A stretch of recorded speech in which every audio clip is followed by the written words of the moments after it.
बन गया था 1998 में मैं आपके साथ मंत्री बना, आपने मंत्री बनाया मुझे। तब पहली बार राजस्थान के गांव गरीब इलाके में रहने वाला वो माँ बाप जो अपने बच्चे को पढ़ाना चाहता था, उनके पढ़ाने की कल्पना को साकार करने के लिए आपने 25,000 राजीव गांधी पाठशालाएं खोली, जिसके कारण आज गांव का गरीब आदमी पढ़ लिख कर आगे बढ़ने की उमंग मन में लेकर अपने जीवन को आगे बढ़ाने का काम कर रहा है। मैं जिस क्षेत्र का विधायक हूं, उस क्षेत्र में दो तरह की संस्कृति है। एक संस्कृति जिसमें आपने देखा ब्रज की संस्कृति है, जहाँ वैष्णव संप्रदाय के सबसे बड़ी प्रधान पीठ श्रीनाथ जी के यहाँ पर स्थान है। दूसरी तरफ हल्दीघाटी, जहाँ हमारे आदिवासी भाई रहते हैं। वो दो तरह की संस्कृति यहाँ पर है। माननीय मुख्यमंत्री जी, आज जो ये उत्सव हो रहा है, उसमें भी दो तरह की संस्कृति के नौजवान पीढ़ी के लोग भाग ले रहे हैं।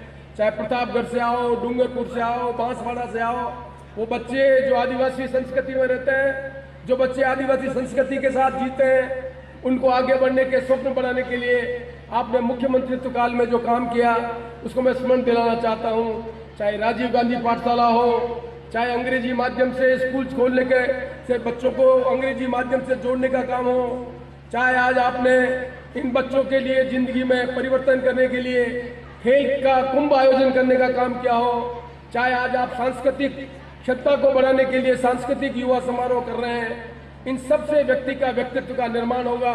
उसके लिए राजस्थान सरकार जो प्रयत्न कर रही है, उसके लिए मैं आपको बहुत बहुत साधुवाद देना चाहता हूँ। पर नई पीढ़ी का इंस्पिरेशन अलग है, नई पीढ़ी के मन में कल्पना अलग है। नई पीढ़ी के मन में कल्पना है कि देश बदल रहा है, दुनिया बदल रही है। उस तरह की संस्कृति के साथ साथ यहाँ की शिक्षा में भी परिवर्तन होना चाहिए। आपने आईटी के माध्यम से राजस्थान सरकार में जो नवाचार कर रहे हैं, उसके लिए भी मैं आपको साधुवाद देना चाहता हूँ। और माननीय मुख्यमंत्री जी, नौजवान पीढ़ी के बच्चे आगे बढ़े, उनके लिए आवश्यक है। इस कोरोना काल में जो दो तरह की पढ़ाई हो गई, एक तरफ वो बच्चे जिनके माँ बाप पढ़े लिखे नहीं थे, उन्होंने 2 साल तक जो पढ़ाई की घर पर, और एक जिनके माँ बाप पढ़े थे लिखे थे, उनके बच्चे जो आज पढ़ने के लिए आ रहे हैं, उनके बीच में शिक्षा के स्तर में बहुत बड़ा गैप आ गया है। आज आवश्यकता इस बात की है कि आईटी के माध्यम से उन बच्चों को जिनके माँ बाप पढ़े लिखे नहीं थे, उनके शिक्षा के स्तर को बढ़ाकर आने वाले समय में उनके जीवन में परिवर्तन करने के लिए 2 ही काम करना बहुत जरूरी है। माननीय मुख्यमंत्री जी, एक काम जो मैं समझता हूँ, स्पोकन लैंग्वेज के लिए आपको जगह जगह पर ये जो स्पोकन लैंग्वेज की लैब है, उसकी स्थापना की जानी चाहिए, जिससे हमारा बच्चा अंग्रेजी पढ़ लिख कर होशियार होकर अपनी बात को कह सके। ये बहुत आवश्यक है माननीय मुख्यमंत्री जी। और मैं आशा करता हूं कि जब आप अपना जो अगला कार्यकाल पूरा करने की स्थिति में आएंगे, तब तक राजस्थान के हर इलाके में जो सीनियर हायर सेकेंडरी स्कूल है, वहां पर एक स्पोकन इंग्लिश लैंग्वेज की स्थापना करेंगे, जिससे यह बच्चा पढ़ लिख कर अपने रोजगार के संसाधन को आगे बढ़ा सके। माननीय मुख्यमंत्री जी, ये भी आवश्यक है आज के जमाने में कि नौजवान पीढ़ी के जो बच्चे हैं, उन नौजवान पीढ़ी के बच्चों को आगे बढ़ाने के लिए हमें नवाचार के साथ साथ उनकी क्षमताओं का संवर्धन करने का जो हम काम कर रहे हैं, हमारी सरकारी नौकरियों की नीतियों में भी परिवर्तन करने की आवश्यकता है। किसी ने कल्पना नहीं की थी कि बॉक्सर हो गए उनको भी नौकरी मिलेगी। किसी ने कल्पना नहीं की थी कि जो सांस्कृतिक क्षमता रखने वाले आदमी, उनको भी नौकरी मिलेगी। पर टीवी की क्रांति ने एक नया काम किया है। बच्चा यदि पढ़ाई लिखाई में होशियार नहीं है, खेल कूद में होशियार है, अच्छा यदि फिजिकली उसकी बॉडी है, अच्छी संस्कृति को करने वाला है, तो आज टीवी के माध्यम से उनको रोजगार मिल रहा है। इसलिए फॉर्मल करिकुलम के साथ साथ हमें उन सुविधाओं को भी आगे बढ़ाने के लिए लोगों को प्लेटफॉर्म देने की आवश्यकता है, जिससे वो अपनी क्षमताओं को प्रदर्शित कर कर जीवन में आगे बढ़ाकर एम्प्लॉयमेंट ले सके। ये भी करने की आवश्यकता माननीय मुख्यमंत्री जी। पर मैं ये मानता हूँ माननीय मुख्यमंत्री जी, हमारे इलाके में महाराणा प्रताप है, हमारे इलाके में हल्दीघाटी है, ये जो टीएसपी का इलाका माननीय मुख्यमंत्री जी, इस टीएसपी इलाके ने एक ज्योग्राफी बाउंड्री के कारण वो जो आदिवासी बच्चे हैं जो महाराणा प्रताप के नाम से लड़े हैं, चाहे वो डूंगरपुर के रहने वाला हो, चाहे बांसवाड़ा के रहने वाला हो, वही क्षमता कर वाला बच्चा आज खमनौर में रहता है, कुंभलगढ़ में रहता है, मावली में रहता है। इस तरह के जो 1 करोड़ बच्चे हैं, उन बच्चों को आगे बढ़ने के लिए आपने राजीव गांधी पाठशालाएं खोल दी। उन बच्चों को आगे बढ़ाने के लिए आप अंग्रेजी मीडियम स्कूल खोल दें। लेकिन नौकरी का अवसर आने के लिए यदि सरकार के नियम और कानून में परिवर्तन नहीं करेंगे माननीय मुख्यमंत्री जी, तो हम उनके साथ न्याय नहीं कर पाएंगे।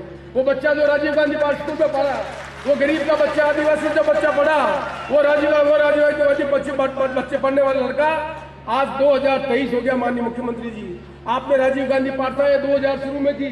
23 साल का वो नौजवान बच्चा जिसने बीए किया, जिसने बीएड किया, जिसने एसटीसी कर ली है, उस बच्चे को टीएसपी में नहीं होने के कारण उन बच्चों के साथ कंपटीशन करना पड़ रहा है जिनकी 2 बड़ी पीढ़ी के बच्चे पढ़े लिखे हैं। इनको सरकारी नौकरी नहीं मिल सकती। जब सरकारी नौकरी नहीं मिल सकती है तो इनके माँ बाप कहते हैं कि हमने पढ़ाई लिखाई करके क्या काम किया। इसलिए सरकार के नियम और कानून में परिवर्तन करना पड़े तो भी परिवर्तन किया जाना चाहिए, पर इन बच्चों को भी सरकारी नौकरी मिले उसके संबंध में कोई चर्चा करने का आज आवश्यक आ गया। माननीय मुख्यमंत्री जी, इसे माननीय मुख्यमंत्री जी, मैं आपका समय नहीं लेना चाहता क्योंकि मैं क्षेत्र का विधायक हूं, तो मेरी जिम्मेदारी बनती है कि मैं आपका स्वागत करूं। मेरी जिम्मेदारी बनती है कि यूथ बोर्ड के अध्यक्ष ने नाथद्वारा का जो चयन किया उसके लिए मैं आपको स्वागत करूं। हमारे अधिकारियों ने जो अच्छा कार्यक्रम आयोजित किया उनका स्वागत करूं। पर माननीय मुख्यमंत्री जी, ये युवा उत्सव लोग जिंदगी भर याद रखें, उसके लिए इस क्षेत्र का विधायक होने के नाते कुछ मेरी जिम्मेदारी भी बनती है। मैं आशा करता हूं कि मेरे इलाके के जो गाँव हैं वहां के माँ बाप अपने बच्चों को पढ़ाना चाहते हैं, बच्चों को पढ़ाने के लिए आगे नहीं भेजना चाहते हैं क्योंकि बच्ची बड़ी हो जाती है। स्कूल 8वीं तक ही है, 5वीं तक भी स्कूल है। आपने स्कूल खोले उसके लिए बहुत बहुत धन्यवाद। पर ये युवा महोत्सव स्थायी रूप से लोगों को याद रहे नाथद्वारा विधानसभा क्षेत्र के लिए। इसलिए माननीय मुख्यमंत्री जी, मैं आपसे निवेदन करना चाहता हूँ, मेरे विधानसभा क्षेत्र में 5 गांव ऐसे बच गए हैं जहां 8वीं से 10वीं स्कूल करना बहुत जरूरी है। चाहे पासुनिया हो, चाहे गोपाकुड़ा हो, चाहे मादरसा का गुड़ा हो, चाहे हमारा छोटा बाणुजा हो, चाहे हमारा उसान हो, इन इलाके में रहने वाले जो भाई बच्चे हैं उनके मन में कल्पना कि मेरी बच्चे भी पढ़ी लिखकर 10वीं में आए, मेरा बच्चा भी पढ़ी लिखकर आज 10वीं में आए और आपके इन सांस्कृतिक प्रोग्राम में भाग ले। इसके लिए जरूरी है कि वहाँ सेकेंडरी स्कूल हो।